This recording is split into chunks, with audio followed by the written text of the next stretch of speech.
Салам урматтуу интернет колдонуучулары, холмейли, урматтуу интернет колдонуучулар, здравствуйте, уважаемые пользователи интернета Кыргызстана. Урматтуу достор, урматтуу кыргызстандардагы мен сиздер менен эң негизгиси болуп турган нерсе менен бөлүшөйүн дедим. Сиздерге кабар айтып коеюн дедим. Бул видеону кайсыл аймактан көрүп жатсаңыздар, өзүнүн маанисин түшүнүп аласыңар бул видеолордон кийин. Разрабатываем законопроект, который запретит продажу вот этих попутов несовершеннолетним, потому что это разработка ЛГБТ, секс-инструкторов из НАТО. Под видом безобидной игрушки склоняет наших детей к попам, так сказать. Вы представляете, до чего мы докатились? До какого уровня психотерапии? Вот до этого. Нет, символика здесь ни при чем. Про символику, про вот эти цвета я поговорю потом. А сегодня я хотел бы сказать, что вот это самая распространенная в России психотерапия. Вот это вот щелканье, вот этой игрушкой. Снятие стресса. Современный человек только так сейчас может успокоиться. Мы деградировали до такого состояния. Нам больше не нужны психотерапевты. Надо закрывать кафедры психотерапии. Вот этого будет достаточно. Мы превратились в обезьян. Ассаляму алейкум, дорогие мои братья и сестры.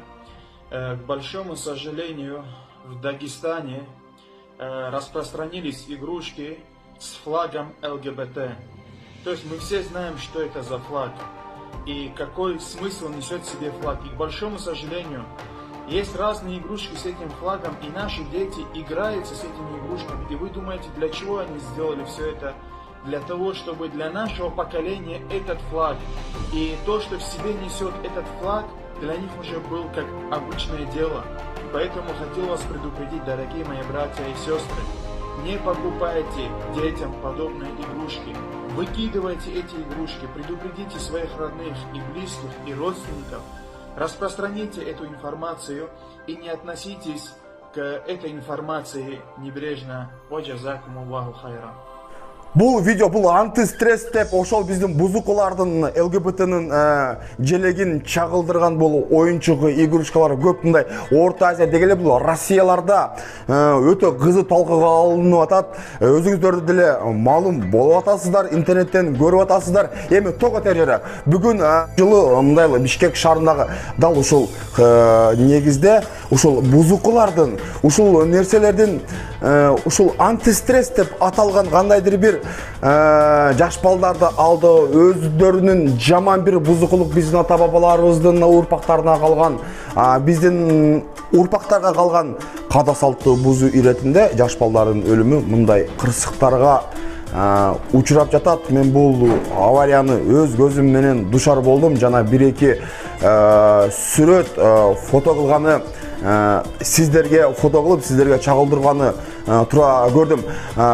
Бул антистресс деген кайсы жактан келет, эмне болот, буну бүт ушул интернеттен эле ушул антистресс атын өчкүр деп эле жазсаңыздар чыгат экен. Бул ушу болбогон эле 4 бурчтук нерсе экен, ушу тоголого дагы бар экен, 4 бурчтугу дагы бар экен. Бул эми ушул антистресс экен. Антистресс биздин жаш өмүрлөрү кыйылып кетишине аз калды. Мен өзүм скорый чакырып ушул бүгүнкү кырсыктан, ДТПдан кыз ушул жанында жатат, ушул антистрессти ойноп келаткан жер. Бул бир эле нерсе. Бул эми жакшылык жамандык Аллахтан болот.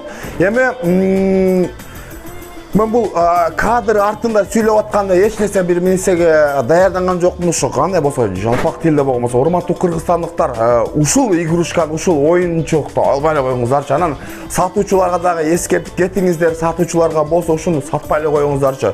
Бул мындай өңү түсү кызыл, жашыл болгону менен, бирок бунун түпкү мааниси жаман бузукулардын, ошол гейлердин, лесбиянкалардын ошол сырттанга бир жынысылык мыйзамды тыккылаган ошол Европадагыдай болуп, ошондой мыйзамдар тыккылагысы келип атат. Булардын шайы кетти.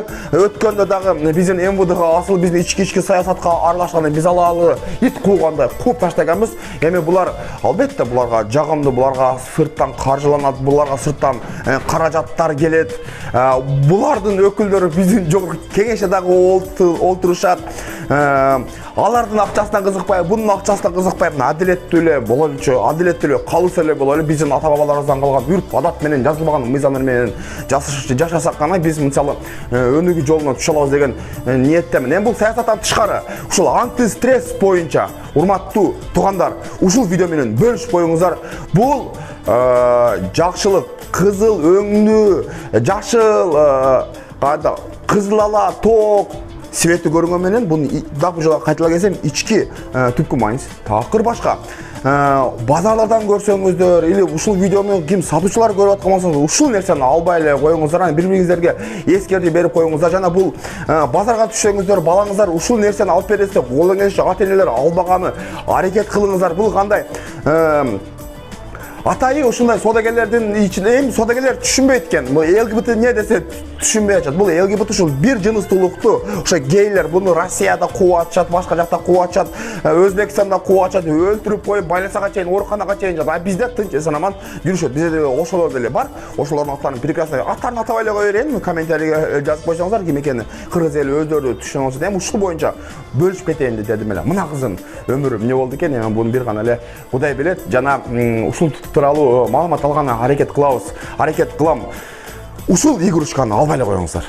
Ушу болбогон экен. Бул антистресс дегени менен бул мына биздин каада салтка туура келбеген жанагы бузукулардын кандайдыр бир тактикасы.